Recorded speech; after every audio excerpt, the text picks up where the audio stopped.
Revolutionary greetings to everyone and Jai Bhim. Most of what I'm going to try and speak on today is going to be partly based on case laws that we've seen in India. It's going to be partly based on research that I had a chance to do during my master's study in Berkeley. And part of it is going to be anecdotal experiences of trying to deal with caste atrocity related cases in Indian courts. So when the constitution came in and the preamble has become this anchor for every debate that has to do with dealing with caste atrocities within an institutional framework. And the promise of the constitution was that the centuries long oppression would suddenly be changed to the ushering in of a new era. And one of the most important aspects of that, as we all know, as the preamble stood for it also, was that justice, freedom, independence would not mean much unless we were able to fuse it with those four important words in our preamble: justice, liberty, equality, and fraternity. Fraternity being that unique word that was never there in any draft version of the preamble ever, and it being the sole contribution of Dr. Ambedkar in almost what was a surprise meeting of the drafting committee of the Constituent Assembly.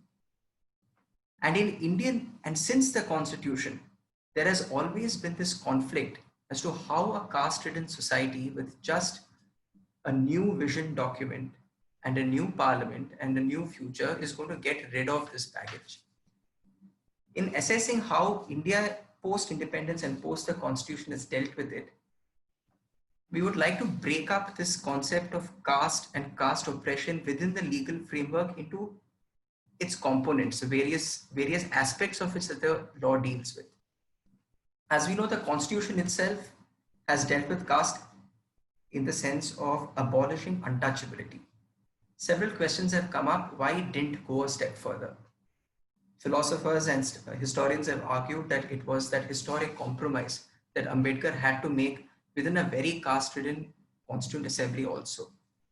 If we look at today's laws, the two statutes that stand out so far as caste atrocities is concerned is the Civil Rights Act and the more recent and the slightly more developed SC/ST Prevention of Atrocities Act.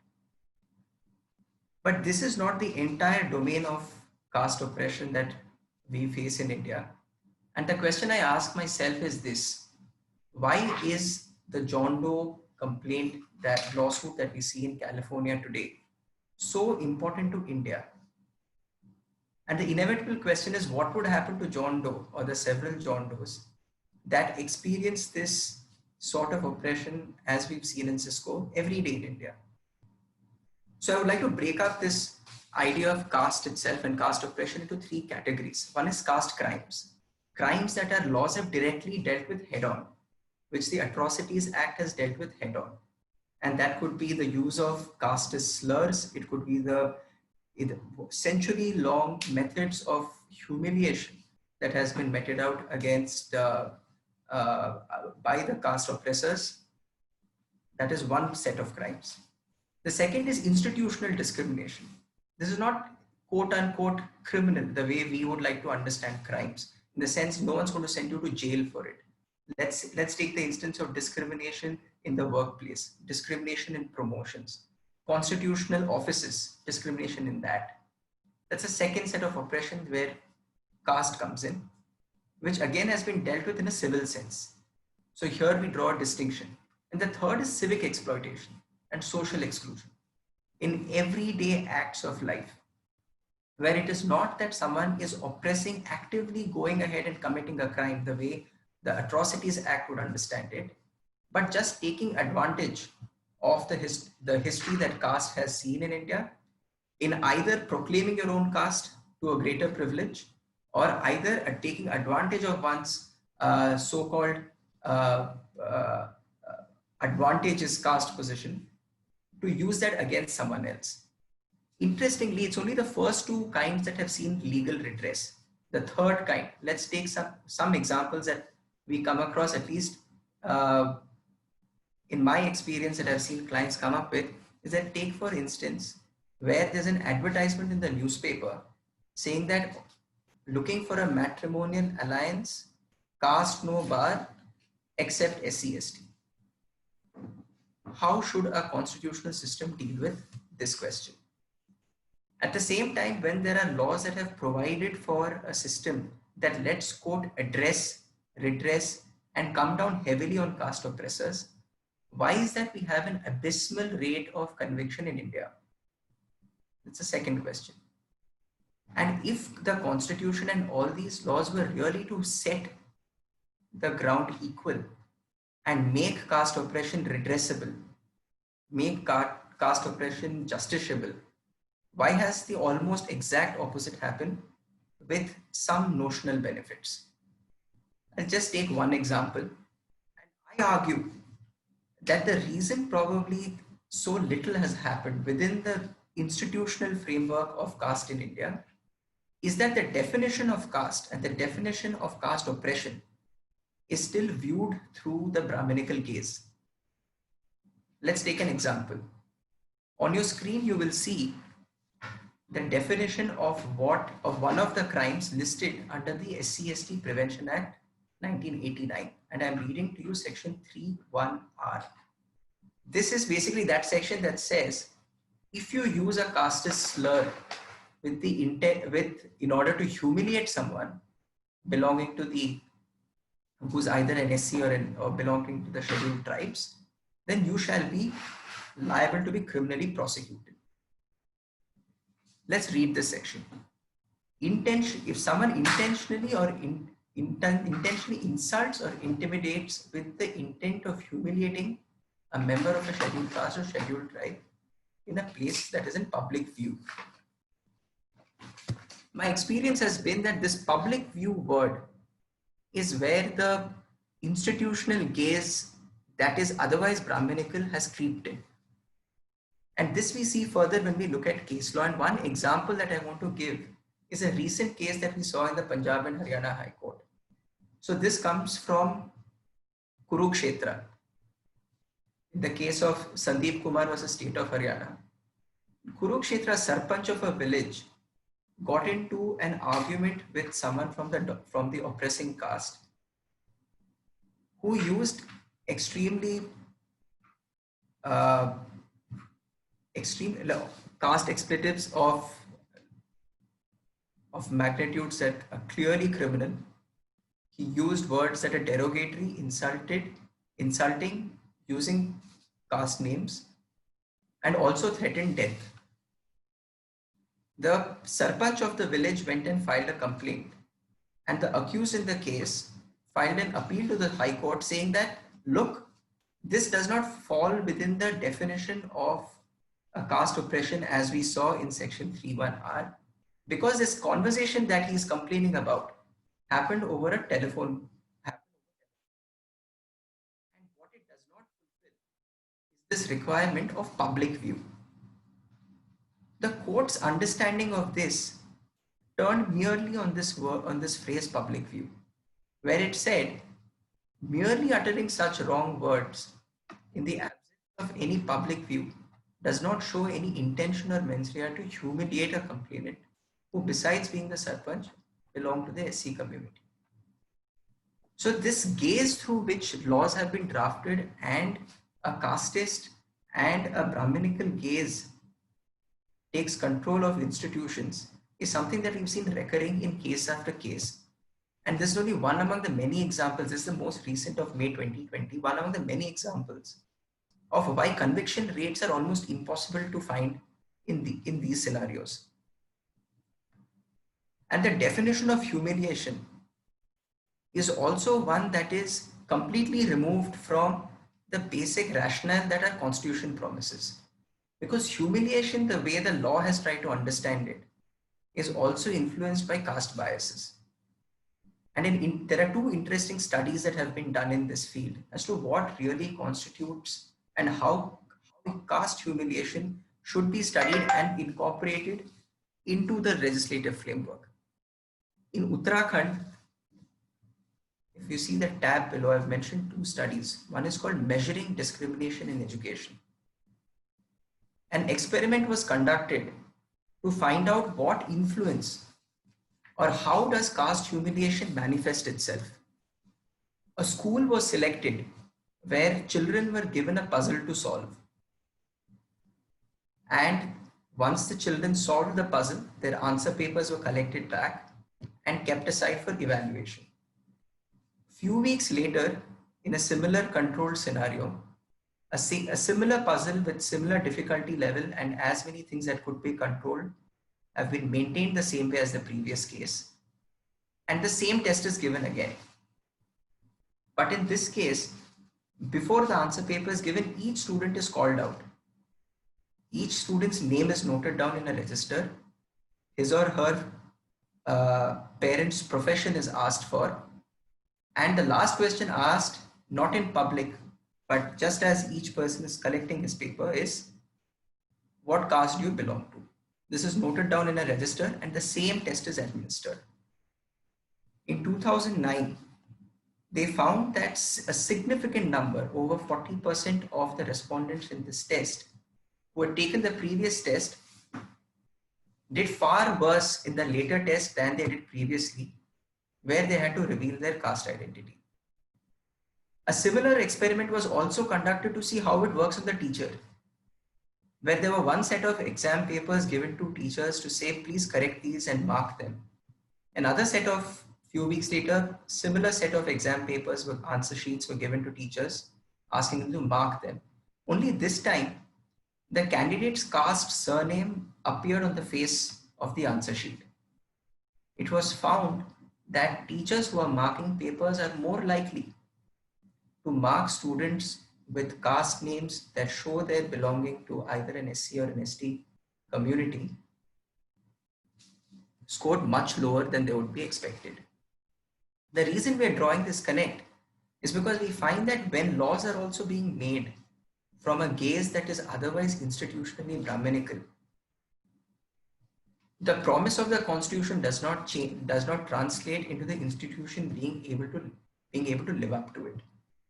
And this we see in cases, not only the one that we mentioned in the case of Sandeep Kumar versus State of Haryana, but also in similar cases in slightly more progressive parts of the country. This, for instance, one might argue that happened in the state of Haryana, where caste relations are traditionally argued to be pronounced. In another case, a couple of decades back, in E.K. Nayanar versus Dr. Kuttappan, the then Chief Minister of Kerala, E.K. Nayanar, during a public rally, had made references to one Dr. Kuttappan. And while making references to him in a slightly mocking way, as someone who's not worth very much, he said that Kuttappan who's a Harijan. Dr. Kuttappan filed a complaint saying that this is what the then Chief Minister had said. And there was a challenge to that complaint, saying that this complaint also is not an atrocity. Just because you called someone a Harijan without intending to cause humiliation does not constitute an atrocity. While we are not so interested in the outcome of cases, what we want to look at is the reasons why a court holds a particular way. And in this case, the court said, when these remarks about the complainant, that is Dr. Kuttappan, was being made, Dr. Kuttappan himself was not there in the crowd. And therefore, it does not constitute humiliation in public view. So when we juxtapose these two scenarios, and yes, the complaint was quashed, the interesting part about both these complaints are these are both complaints that were gotten rid of at the threshold stage without waiting for any investigation to take place. And these two cases are probably 20 years apart, where one happened in the state of Kerala, the other happens in the state of Haryana, with the difference in outcome not being very different, and both being completely controlled by a very limited understanding, judicial understanding, as to what constitutes caste humiliation. The case of Bhanwari Devi is slightly more often spoken and it has been discussed several times in the past as well. For those who are familiar with it, we know the connection and how Bhanwari Devi's case led to the Vishaka guidelines for against sexual harassment at the workplace also being framed. But here again, what I'm interested in studying, or what is of interest, is why was Bhanwari Devi not successful in her case? She still is not. The year was 1992, and Bhanwari Devi, who was an OBC, learned that in her village, certain dominant castes, the oppressing castes, were indulging in child marriage. She, being someone who worked for an NGO, decided to file a complaint and registered an FIR in the police station. Those belonging to the Gujjar community, who were the dominant caste members there, took this as an affront as to how Bhanwari Devi could even think of such an attempt. And they attacked her family, and in front of her home and her husband, she was subjected to rape. When she filed the complaint, a complaint of atrocity was not registered for the longest time. A complaint for sexual assault also was not registered. And finally, after much agitation, when a complaint had to be brought and the case went to the trial court, after having recorded all the evidence, acquitted the perpetrators. And the reason given, no matter what the outcome of the case was, here again looking at what the reason for the court was this, that Bhanwari Devi was admittedly was an OBC, and the accused were admittedly people who belong to the Gujjar community.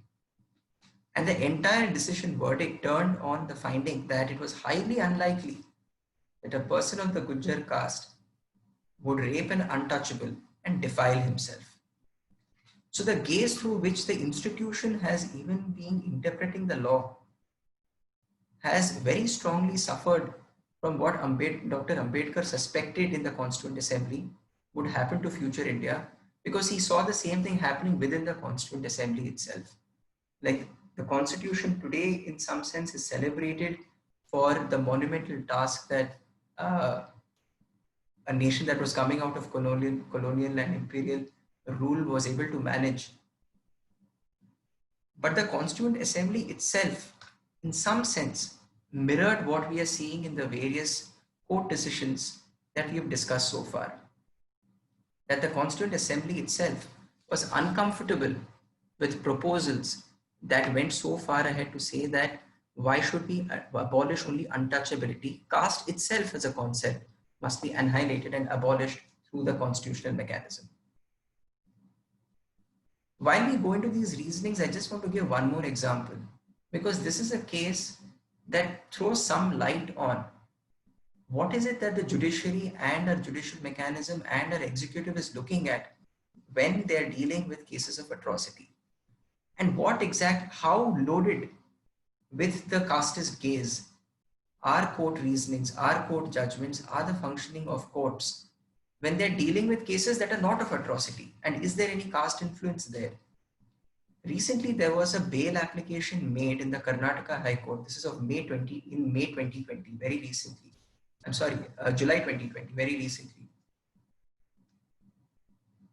where an accused had come to the High Court asking for bail because he was accused of rape, and the accuser had apparently, after the incident took place, gone off to sleep.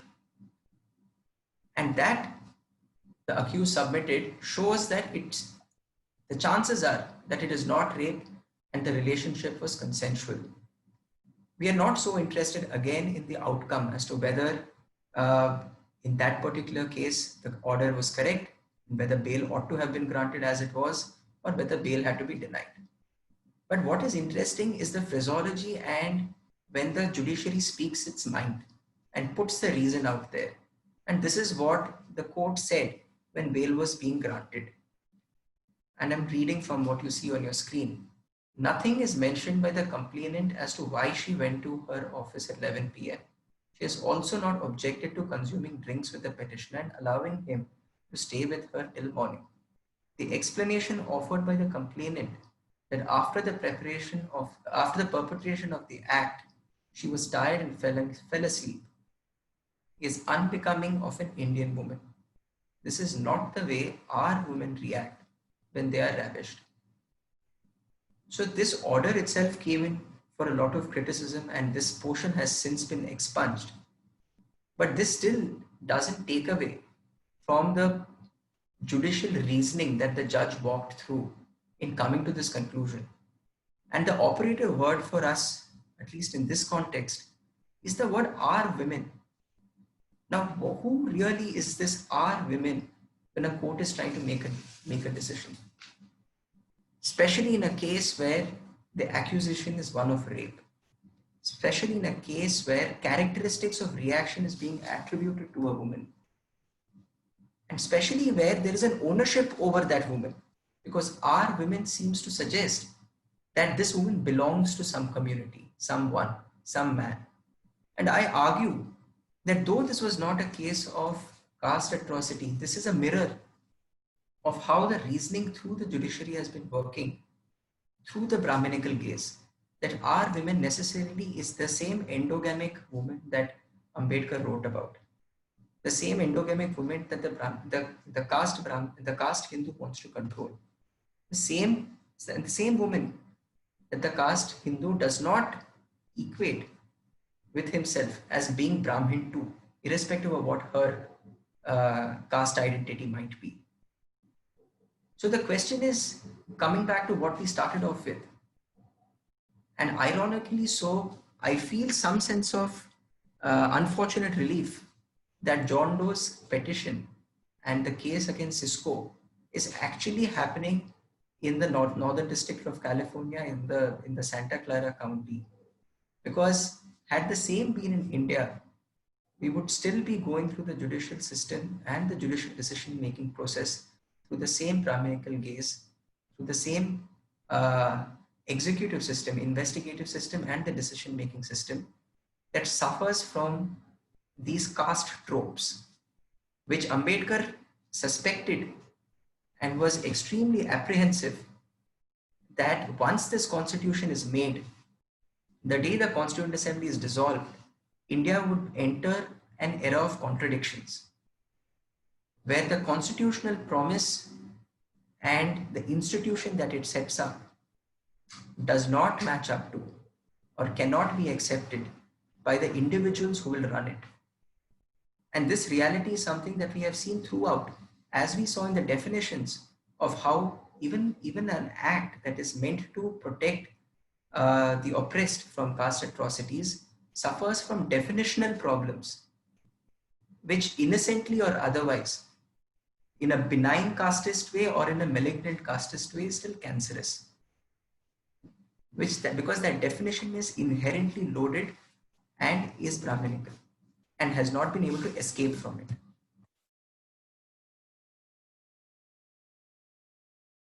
When we come back to this question of whether John Doe would go to court in India, what of the top dressing on Indian soil?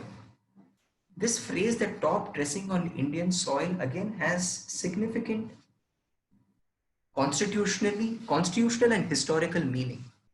And that is this: when the word fraternity was to be included in the preamble of our constitution, no one had previously discussed this word fraternity, though it has some roots in the French Revolution and we've borrowed the notions from there. In no previous draft was this word ever there of the preamble. This word fraternity was added overnight. Dr. Ambedkar was working on the preamble and he just threw this word in there. There is no record of anyone else having suggested it. And this has a very close connection with how Dr. Ambedkar linked Maitri or Metta in his understanding of Buddhism with what the constitutional promise was. That until the constitution is able to be manned by institutions of individuals who feel a fraternal feeling with each other, it is almost impossible to realize the constitutional promise. It is impossible to fill every individual who's a beneficiary and has lived through the caste hierarchy and caste domination to give up his benefits.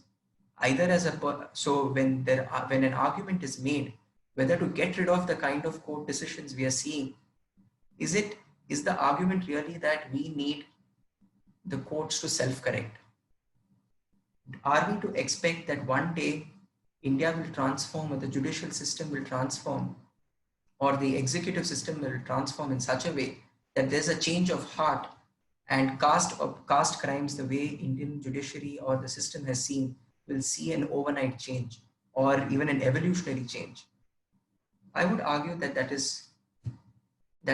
is also an apologist argument to say that there's going to be a change of heart, because we know even from the studies of the historian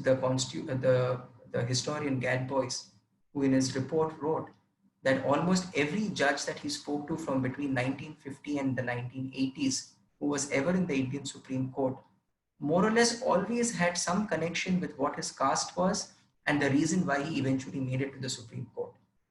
Gadbois finally tried to conclude with all his data that maybe the reason why the Indian higher judiciary is overwhelmingly over 90% are 90% of the posts have consistently been held by the Brahmin community and few other dominant communities, is because they had initial access to education. But Justice Krishna Iyer in his book makes a revelation that he has also experienced it, and he has heard other colleagues admit to him that their elevation to higher judiciary had something to do with their caste. And that if, because the way judges are appointed in India, if the situation ever demands that one judge has to help another judge become a judge of the High Court or a Supreme Court, he too will do what is required to help his caste member. Now, if this is the composition through which the decision-making process in institutions is to be controlled, then there is a very serious question to be asked as to whether any of those previous decisions we saw has any promise of ever changing. And Dr. Ambedkar's worry has somehow come true today. And in his letter that he writes to A.V. Thakkar, who was then the General Secretary of the Anti-Untouchability League in 1932, was exactly this: that finally, when the police and the magistracy are as corrupt as they could be, but what is worse is that they are definitely political in the sense that they are out not to see that justice is done, but to see that the dignity and interests of caste Hindus as against the depressed classes are upheld. This truth we have seen not only in the judicial posts. There have been arguments made to say that just because you replace and give more representation and make social inclusiveness a part of the judicial appointments to the judiciary are going to change decisions. But we've also seen that the reverse is not true. And that is the reason the Cisco case is so important, because this is being one opportunity where we will not be putting a caste oppressed or a person or an individual who's faced caste oppression in trial, and we will not be putting an oppressor in the trial, but this is that opportunity where we can put the idea of caste itself in trial. During my research at Berkeley, I had interviewed domestic health workers in a slightly economically upscale locality in Bangalore, who worked in a very, again, plush residential township in Bangalore, to talk to them and understand how their caste equation works in their everyday job. And almost everyone across about close to 100 domestic helps that we spoke to said that they were almost never allowed to use the same elevator or the same lift to reach the house in which they worked.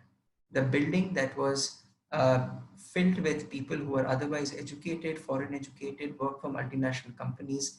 The building itself had two elevators, one which residents and guests would use. There was another lift which was called the service lift that would be used for the purpose of moving furniture, garbage, pets, and domestic help.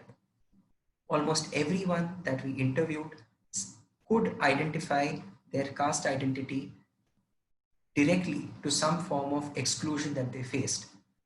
That is a reality that probably we are not all very surprised by. But when we ask them whether they would ever consider moving a court or complaining to the police or complaining to an administrative authority against against the kind of exclusionary, almost very similar, if not untouchable, just as close to untouchability as possible treatment of that nature, would they ever consider making a complaint? The answer was an unequivocal no in all cases. This shows that the promise of the Constitution, through either laws made or through our social fabric of legal redress, has remained exactly what Dr. Ambedkar was apprehensive of. And the only change uh, that we can realistically hope for now, that the minuscule number of one SC judge that we have in the Supreme Court today, and almost zero SC judge, scheduled caste, scheduled tribe judges that we have as chief justices of high courts today, must necessarily see a change. If not through practice, because it will not happen through practice, a system that is entrenched in caste practices and the Brahminical gaze is not going to change overnight. It has to happen through policy and through legislation. And my argument is that if we are successful in fighting John Doe's case against Cisco in the United States, it is going to be a mirror that we can hold to our present mechanism of lawmaking, policy, and social inclusiveness in the judiciary and in the executive. I think I'll leave it there, and I'll be happy to take any questions and comments, and would like to discuss this further in the light of what we are seeing in California today. Thank you, Karthik. Thank you, everyone, for